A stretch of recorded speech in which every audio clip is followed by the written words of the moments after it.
This is a North Carolina wheat crop update funded by the NC Small Grain Growers Association. I'm Randy Weiss at NC State University, and it's January 2013. This alert covers Hessian fly, herbicide-resistant broadleaf weeds, and the potential for stripe rust. Our warm weather has resulted in Hessian fly activity, and damaged wheat has been reported. If you have thinning wheat and find pupa like this in your tillers, application of a long residual insecticide in March might help. Take a look at www.nccrops.com for new Hessian fly control recommendations.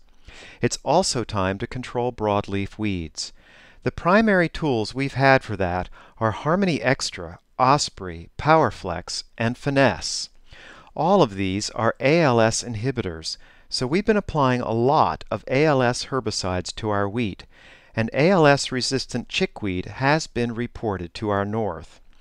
Rotating chemistries is one way to fight the development of resistance.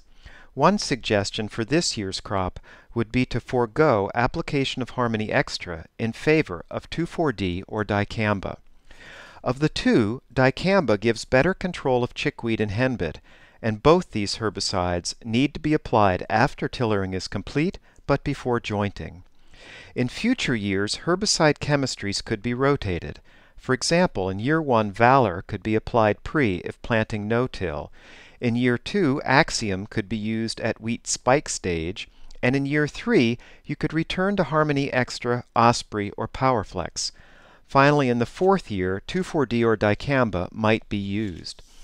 Notice that this same herbicide rotation would also be good for ryegrass control, as Valor, Axiom, and PowerFlex and Osprey have activity against ryegrass. So consider a rotation of herbicides in your wheat production plans. Finally, conditions are looking ideal for a stripe rust problem this spring. Stripe rust looks a bit like the leaf rust we often have, but the pustules are yellow and they line up in rows. Growers should keep an eye on their fields from now until late April. Stripe rust will appear as a yellow area.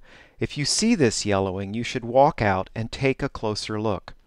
If it is stripe rust, a triazole-containing fungicide should be sprayed as soon as possible. One last thing, a lot of wheat across the state looks great, but some that got planted late hasn't begun to tiller yet. This thin wheat needs an early split of nitrogen applied as soon as possible. If you need more information, the Small Grain Production Guide is available from your local county extension agent, and it's also available online at www.smallgrains.ncsu.edu.